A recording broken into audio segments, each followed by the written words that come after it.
O futebol é o esporte mais popular do mundo, com certeza todo mundo sabe, e como forma de incluir a todas as pessoas com deficiência, ele já recebeu diversas adaptações. O futebol de cegos, o futebol de 7 para jogadores com paralisia cerebral e também o futebol para amputados. E é justamente dessa última modalidade que a gente vai falar e conhecer no programa de hoje. Será que as regras são muito diferentes do futebol convencional? E quais serão os benefícios dessa modalidade para reabilitação, autoestima e como funcionam as competições? A gente vai descobrir agora, então fique comigo e acompanhe mais uma edição do Diversidade que está começando.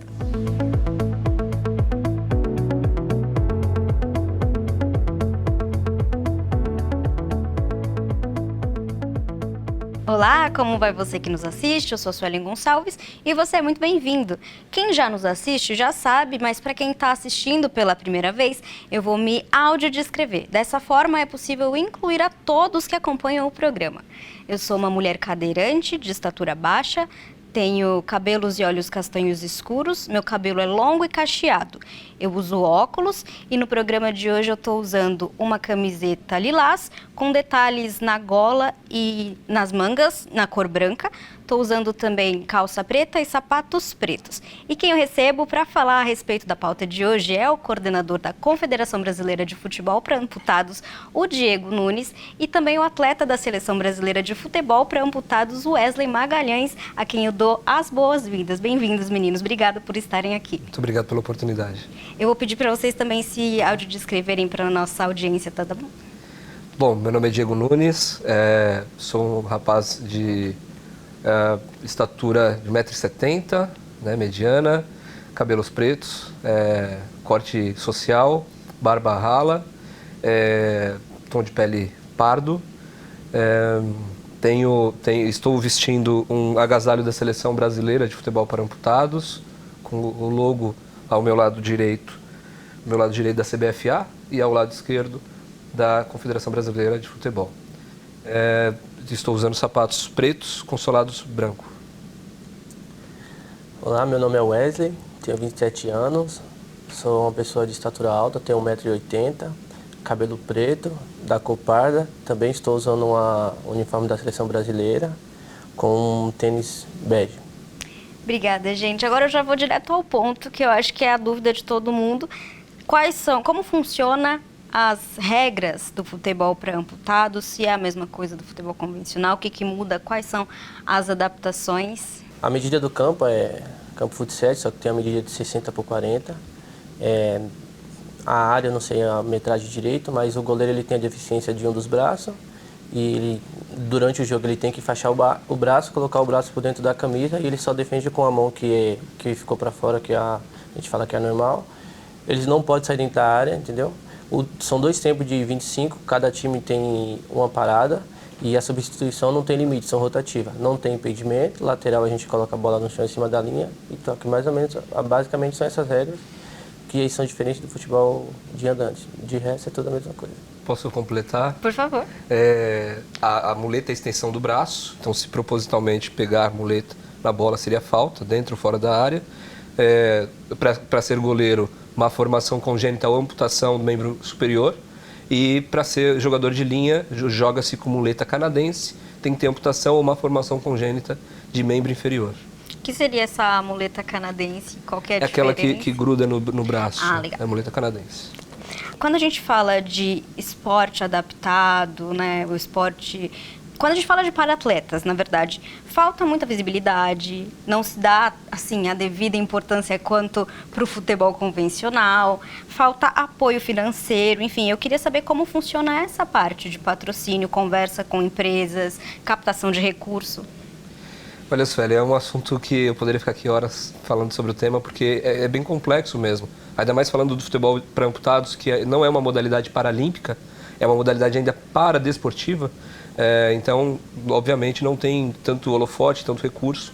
Já está no Brasil desde 1989, foi quando constituiu a primeira seleção brasileira. O Brasil já é tricampeão mundial, é potência fora do Brasil também. Porém, quando a gente aborda algumas empresas, tem sempre aquela questão. Se a empresa não tem o olhar social, inclusivo, hoje se fala bastante sobre a questão dos ODS, da questão do ISG, Mas, mesmo assim, se você não tiver uma boa estrutura, tecnicamente, na confederação, no caso do futebol para amputados, os departamentos muito bem organizados, governança, transparência, dificilmente você vai conseguir chegar numa grande empresa com possibilidade de um recurso, de um patrocínio. De 2021 para cá, foi quando eu adentrei a confederação, nós começamos junto ao presidente e todos os outros diretores da executiva, nós começamos a organizar a parte documental da confederação. Então essa parte técnica é muito importante. Não adianta você bater na porta de um empresário para falar sobre renúncia fiscal se você não está apto.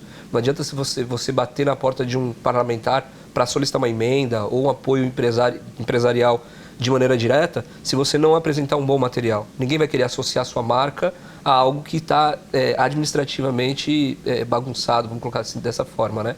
E as pessoas também que fazem parte, acho que passa por muito disso também, né? Quem são as pessoas que tocam a confederação? Então, de 2021 para cá, nós organizamos toda a casa. Hoje, graças a Deus, na última competição, como vocês podem ver, nós estamos com o uniforme da Confederação Brasileira de Futebol. Trocou agora o presidente recentemente, o Samir Chaldi. E ele tem esse olhar, né? Olhar mais inclusivo também, olhar para todos os... Porque não adianta você falar de futebol, não adianta falar que o Brasil é o país do futebol. Eu discordo totalmente. Primeiro que eu penso que o Brasil deveria ser o país da educação, o país, né, de lazer, de saúde. Mas quando você fala de futebol, eu acho complexo, porque tem o futebol feminino, o futebol de Down, o futebol de nanismo, o futebol de amputados. E quando eu vejo algumas propagandas na televisão, quando fala a empresa tal, patrocinadoras de todas as seleções, eu falo, poxa, não está me alcançando. Essa campanha não é verídica. Então é muito complexo, é difícil, mas graças a Deus nessa última competição nós tivemos. Se você me permite, só para terminar minha fala, eu passei por 2 momentos, né? O momento da Copa do Mundo de 2022, que foi quando eu estava adentrando ainda a seleção, e aí nós tínhamos que viajar para o Mundial na Turquia. E assim, eu liguei para alguns amigos. Olha, você pode me doar água, bola, colete? Então, alguns amigos sabem do trabalho sério que eu já fazia antes de futebol para amputados, né, em outros esportes. Então, eles acabaram doando para que a gente conseguisse chegar com uma pouca estrutura, mas chegasse lá no Mundial. E já agora, em 2025, graças a Deus, a gente tinha aí, ficaram hospedados em hotel 4 estrelas, na frente do campo. Eu acho que é a dignidade, sabe? A questão principal é a dignidade. Quando a gente fala de esporte para pessoas com deficiência, a gente tem que pensar em adaptações e o conforto dos atletas, né? Sim. É muito desligado uma coisa da outra, Total. infelizmente ainda. Bom, minha pergunta agora vai para você, Wesley. Eu queria saber como acontece a sua preparação enquanto atleta, principalmente mais perto de algumas competições importantes.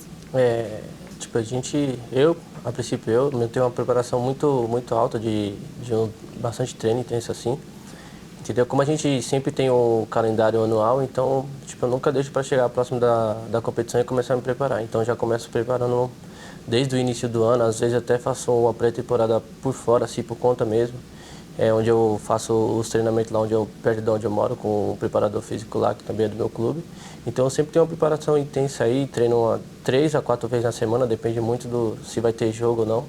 Quando tem jogo eu diminuo um pouco para chegar mais inteiro assim dentro dos jogos.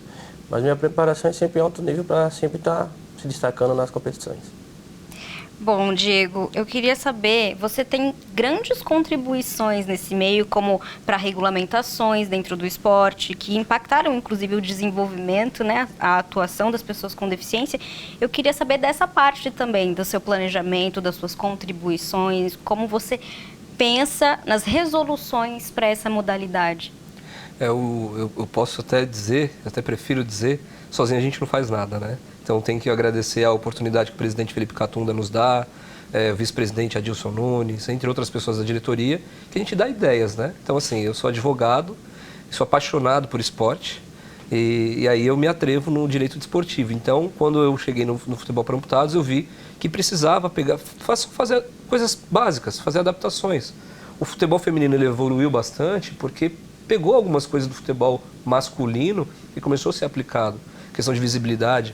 Quantas pessoas hoje na imprensa, grande imprensa, fala do futebol feminino? Ainda está longe do ideal, mas já evoluiu bastante. Então, o futebol para amputados não é diferente.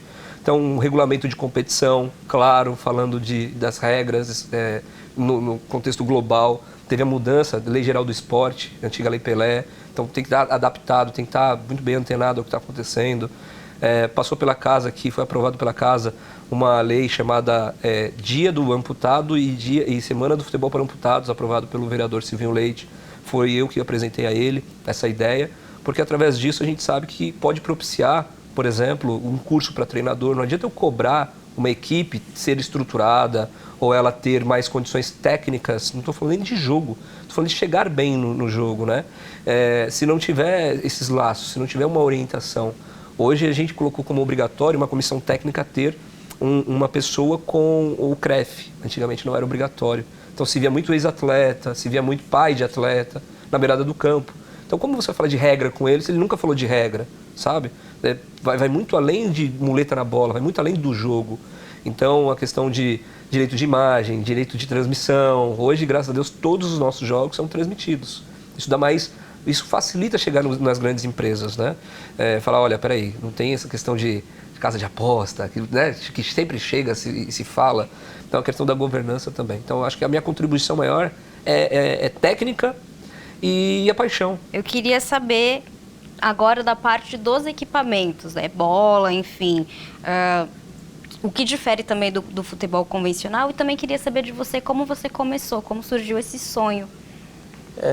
Como toda criança, eu acho que nasce no Brasil, todo mundo sempre tem uma visão diferente como para ser jogador, né? Porque eu acho que é uma coisa que a gente gosta de fazer, é um meio de a gente tirar nossa família da onde nasceu, né? Então eu sempre tive esse sonho aí, sou natural de Recife, comecei lá com 5 anos e com 13 anos eu vim para São Paulo para tentar ser jogador aqui, só que foi quando eu tive uma lesão e descobri que eu estava com câncer, que era osteosarcoma. E nessa minha descoberta, bateria de exame, eu tive um diagnóstico que o câncer era maligno e eu não poderia ficar mais com a perna. Foi aí que, para mim ali foi um choque, porque eu sempre sonhei em ser jogador de futebol e ter que amputar a perna. Então, para mim isso aí foi tudo muito difícil. Aí veio uma bateria de exame, de quimioterapia, eu fiz a amputação e um dia qualquer eu descobri essa modalidade de futebol de amputados na internet, foi quando eu fui atrás, né? Isso tudo aí eu comecei a me destacar dentro das competições, consegui crescer nas competições, graças a Deus eu sou um atleta referência hoje na modalidade aqui. Então, para mim isso é muito gratificante, né? E o futebol sempre esteve na minha vida desde pequeno. Perfeito. Para a gente fechar esse bloco já, passou rápido, né? Rápido. Para a gente fechar, eu também queria saber de você, o que te motivou a entrar nesse mundo, a se envolver com o futebol adaptado para amputados, para brigar por essa causa mesmo. Sim. Porque pela sua fala dá para perceber o quanto você é envolvido, o quanto você briga pelos direitos, enfim. Infelizmente, muitas pessoas se envolvem com futebol, com esporte para pessoa com deficiência ou com a causa da pessoa com deficiência quando tem alguma coisa na família, tem algum caso específico e você acaba se envolvendo. Fora disso, é um pouco mais complexo. Infelizmente, minha mãe caiu de uma laje em 2007, ficou tetraplégica, veio a falecer em 2010, com 49 anos. E na época não se falava, eu não tinha acesso às informações de secretaria da pessoa com deficiência, de Luci Montoro, clínica de reabilitação, então eu não sabia. Então eu pouco pude fazer pela minha mãe, ainda com 49 anos. Hoje eu conheço pessoas que vivem do esporte, praticam várias modalidades, vários tipos de esporte para pessoa com deficiência. E minha mãe, se ela tivesse conhecido, com certeza ela teria mais fôlego de vida, teria mais motivo de vida. E depois disso, em 2017, participando de um evento esportivo, eu conheci algumas pessoas do futebol para amputados. Primeiro fui voluntário, falei, olha, quero ajudar com a minha profissão, sou advogado. Então muitos deles têm problema trabalhista, problema de direito de família, falei, quero ajudar. E aí depois disso, eu vi que não só aqueles, mas tinha uma gama de atletas, né? Comecei a estar na antiga Associação Brasileira de Desporto, que virou CBFA, e aí fui trabalhando e mostrando o trabalho, mas o que me ocasionou mesmo foi essa questão com a minha mãe. Hoje eu vejo que eu recebo muitos depoimentos, assim, falando que me ajuda, eu não gosto de falar na primeira pessoa, mas muitas das coisas que eu sonhei, acreditei, briguei, tem muitas pessoas que a gente teve que brigar, mas que a modalidade ela mudou da água para o vinho de 2021 para cá. Hoje todos eles têm a oportunidade de, por exemplo, o Wesley está aqui falando, né, na Câmara, a maior Câmara da América do Sul. A gente falar do esporte. Então antes não era possível. Então a gente recentemente foi falar numa grande empresa que vai transmitir nossos jogos agora, né, oficiais aí. Não posso falar qual ainda. Mas é essa questão mesmo. Eu só posso falar que é uma mídia fenomenal, só isso. Mas minha causa é mais por questão da minha mãe. Algumas pessoas me perguntavam muito e eu não sabia falar no início. Depois, eu falei, eu largo coisas do meu escritório, coisas da minha vida para viajar. Agora nós vamos para Minas, que tem a Série B do Brasileiro. E eu vou com os caras, estou lá no treino, brinco com eles batem, me quebram com a muleta. Mas é isso, eu sou apaixonado por futebol de amputados. O Diversidade vai partir para um rápido intervalo. Aproveita esse momento, já se inscreva no nosso canal, o canal da Câmara Municipal. Adicione a nossa playlist aos seus favoritos para não perder nenhuma atualização sobre o programa Diversidade. E a gente volta já. É rápido.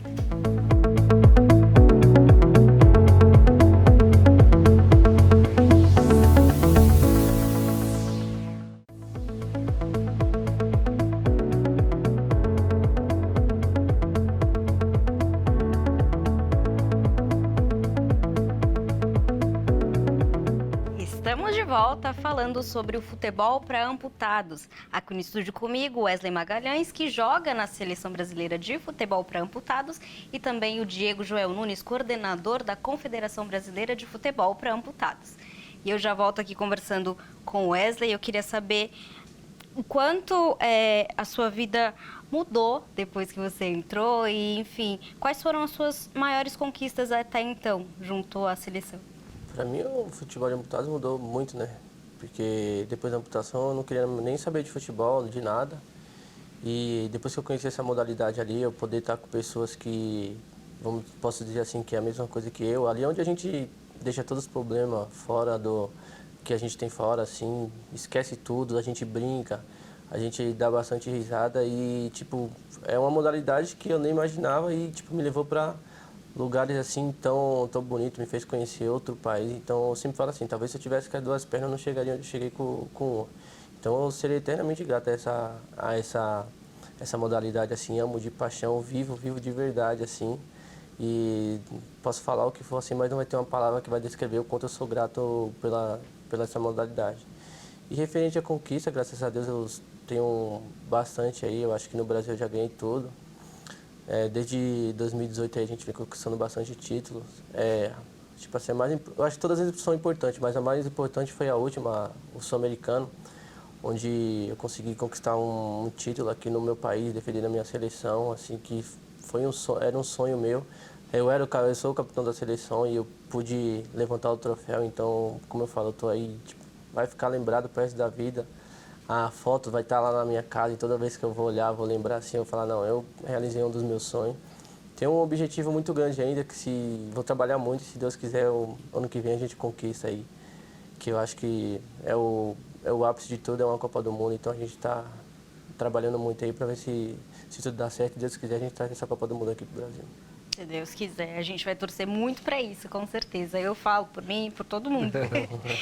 E eu queria saber agora de você, Diego, quais ações que a Confederação realiza para aumentar a visibilidade? A gente já começou a conversar um pouquinho sobre isso, aumentar a visibilidade do futebol para amputados, tanto em cenário nacional quanto internacional. As principais ações são as competições e também a conscientização, né? Então, agora teve curso de capacitação para arbitragem. Isso facilita porque, querendo ou não, os árbitros eles eram de outras modalidades, então eles tinham algumas deficiências, ainda tem, porque a arbitragem é um problema no Brasil, no mundo, né, no futebol. Temos agora, em breve, nós vamos ter também curso para treinador de futebol para amputados. As competições, antes, elas eram centralizadas em uma única cidade do Nordeste ou uma única cidade no Sudeste, São Paulo principalmente. Hoje não. Hoje, por exemplo, vai ter uma competição esse ano no Amapá. Então tem competições no Rio Grande do Norte. Aí no outro ano, a Copa, vou falar de algumas competições que tem no nosso calendário. Campeonato Paulista, que roda o estado inteiro. Você tem o Campeonato Brasileiro, Série A, que vai acontecer em Salvador esse ano. Série B vai ser em Minas pela primeira vez, dentro de um clube, inclusive, que é o Democrata.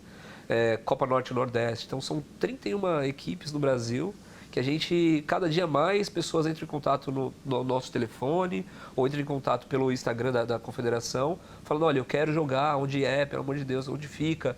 E a gente vai direcionando para aquele clube mais próximo. E ainda é um sonho a questão de ter como se fosse vincular as secretarias, né? Porque quando a gente fala de futebol, a gente também está falando de receber essas pessoas com atividades multidisciplinares, coisa que hoje ainda não existe por falta de recurso. Por exemplo, a pessoa sair do centro de reabilitação e ir direto para um desses clubes, sabe? Hoje nós temos CPB, Centro Paralímpico Brasileiro. Só que, infelizmente, vou dar um exemplo de uma moça que acabou de ser recordista sul-americana, que é muito amiga nossa, que é a Alessandra Oliveira, da natação. Tem 17 anos, mora na Zona Norte. Ela sai todo dia de manhã e ela atravessa para ir treinar no CPB. Então ela treina, ela estuda de manhã e vai treinar no CPB. Então, do mesmo jeito que o poder público ele criou recentemente mini centro olímpico em vários lugares da cidade, é uma briga que eu falo, é um pleito, é um sonho que também construa mini centro paralímpico, sabe? Com esporte, com atividades, praça livre para a pessoa com deficiência, sabe? Essa conscientização. Então a gente tem planejado e trabalhado, em breve a gente vai apresentar para alguns parlamentares, principalmente, a possibilidade desse fomento, de visitar escolas, de visitar... Se não quer jogar futebol de amputados, não tem problema, a gente indica para outro esporte, mas o esporte ele transforma vidas. Perfeito. Agora, Wesley, eu tô vendo uma coisa aqui no teu colo, eu queria que você mostrasse aqui, pode mostrar nessa câmera, e explicasse um pouquinho sobre o que é, qual foi essa conquista. Aqui vou dizer assim que é a queridinha do momento, né? É o título mais importante que eu tive. Como eu falei, é a medalha da Copa Sul-Americana que a gente teve recentemente aqui.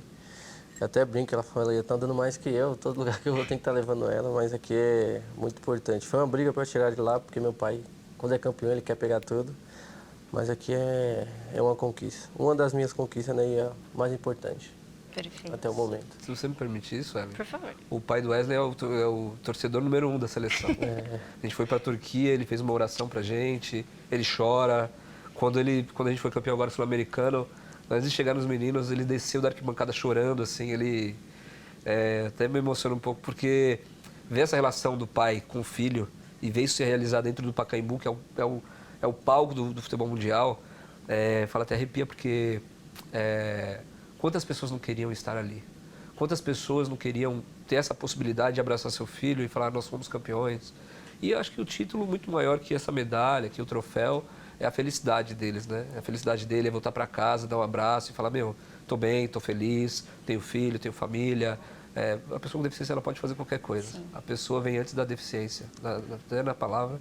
Eu queria voltar um pouquinho numa outra resposta que você deu e eu queria saber de você qual a principal defasagem hoje no sentido do esporte, né? Com relação à captação de recurso, é política pública, é estrutura, enfim. O que você considera que é uma urgência para a gente tratar enquanto sociedade e as autoridades competentes, claro? Olha, é um tema complexo. Eu acho que é estrutura, mas é vontade do poder público. Graças a Deus eu parabenizo mais uma vez e agradeço o vereador Civil Leite e os outros parlamentares que aprovaram a lei, que isso vai nos propiciar fazer muitas coisas em São Paulo. E essa lei já está sendo replicada em outras cidades. Nós tivemos na Câmara uma pessoa da FIFA, uma pessoa da UAF, que é como se fosse a FIFA do futebol para amputados. Mas o incentivo do poder público, infelizmente, os parlamentares nem têm culpa. Na verdade, precisa de pessoas capacitadas para mostrar esse caminho. Assessores que busquem esses recursos ou que busquem esses projetos. Porque tem no governo federal, no governo estadual, né, tem ali a Secretaria Estadual da pessoa com deficiência, dos Direitos da Pessoa com Deficiência, que o secretário é o Marcos da Costa. Mas muitas vezes quando a gente vai falar com o secretário de esporte, tanto municipal como estadual, eles não sabem sobre o tema, eles não falam sobre o tema, porque é desconhecido, sabe? Então ter a secretaria ajuda, mas o ponto principal são as estruturas. Então hoje, se a gente quer fazer um campeonato, a gente tem que pegar um campo convencional e fazer a marcação no 40x60. Então, o nosso pleito por que não construir? O Brasil acabou de ser campeão sul-americano, por que não construir um centro esportivo, não só de futebol de amputados, mas de atividade multidisciplinar, que não tenha que ficar pedindo licença, olha, posso jogar? Porque sempre, infelizmente, a pessoa com deficiência ainda entra numa fila, uma fila imensurável, que se sobrar vaga nesse lugar, nesse dia, você joga. Então, eu acho que o principal é as estruturas, praças, vias, leis mais assertivas. Tem agora que completou 10 anos a LBI, então é discutir mais isso, sabe, em casa, discutir mais isso na Câmara, trazer essas pautas para dentro da casa, da Câmara. Eu acho que é importante para que sim a gente consiga chegar, quando bater na porta de um empresário, ele já sabe o que fazer, o que falar, e não só por causa de um like, um seguidor, né? E sim para transformar a vida dessas pessoas que fazem muito pela sociedade. Acho que é de fato encarar o esporte como ele é, algo profissional, não é Sim. porque envolve atletas com deficiência que ele é amador e que merece qualquer tipo de estrutura improvisada, né? Um exemplo disso é a Constituição Federal fala no esporte como competição, como educacional e competição educacional e participativo. Então são 3 viés. Então mesmo que não seja olhar para o futebol para amputados ou o nanismo ou futebol de Down como competitivo, mas coloca como participativo, porque essa pessoa ela vai estar muito melhor para servir para a sociedade, para ser inclusa na sociedade. Então, é o que você disse. Então, na Constituição fala isso. Só que hoje caiu em desuso falar um pouco, né, de Constituição Federal, caiu em desuso um pouco de falar de projeto de lei. Então, é bem como você falou, tratar de maneira igualitária. Né? Olhar e falar assim, não, peraí, eles também precisam de um aporte. Porque quando você fala de um amistoso ou um jogo festivo, que aparece todo final de ano, tem 300 jogos festivos com artistas e tal. O patrocinador vai lá e faz aporte de 1 milhão, de 500 mil. Agora, quando você procura um empresário para falar de esporte para pessoa com deficiência, quando você fala de R$1.000, R$2.000, a Alessandra foi campeã mundial agora, ela precisava recentemente de uma touca. E ela foi campeã mundial. Até discutir num dos grupos de WhatsApp, ai, nossa, ela é da Zona Norte. Falei, peraí, a gente apresentou as necessidades dela, básicas. Porque até a pessoa chegar no alto rendimento e ser campeã, o Wesley ganha essa medalha, ele tem que sair de casa todos os dias, ele tem que treinar, ele precisa de estrutura. Então essas brigas assim, mas eu tenho certeza que tem evoluído e com essa lei da casa agora a gente vai usar, muito bem usada essa lei, para propiciar outras coisas para o futebol de amputados aqui. Para a gente finalizar, a gente já está chegando no finalzinho do nosso programa, eu queria saber dos dois, na verdade, as expectativas para as próximas competições, o que vocês estão visando agora, até mesmo também pedir para vocês chamarem o público para torcer. Claro. Com a seleção, a próxima competição a gente é o maior objetivo, né? É que nem o treinador Mário falou, assim, acabou lá, a gente reuniu e a gente falou, vamos trabalhar porque a gente tem aí, vamos dizer, 1 ano até a Copa do Mundo. Então, acho que é nosso maior objetivo. Acredito eu que todos os atletas estão focados, até porque eu mantenho contato com todos e eu sempre falo para eles, treina para quando a gente... Eu sempre tenho para mim, eu tenho um negócio para mim que é assim, a gente não pode esperar a oportunidade chegar para se preparar, a gente tem que estar preparado para quando a oportunidade surgir. Então eu falo para eles, treina bastante, se cuida, que a gente precisa de todo mundo, eu estava na eliminatória, mas não é certeza eu estar na Copa do Mundo, vai ter outro processo, tudo de novo. Então a gente tem que estar preparado. E ano de Copa do Mundo é um ano muito importante. E a gente sabe qual é o nosso objetivo, que a gente quer chegar lá e se Deus quiser vai dar tudo certo. Vamos trabalhar bastante todo mundo para dar uma dor de cabeça lá pro treinador. Ele que vai levar o restante.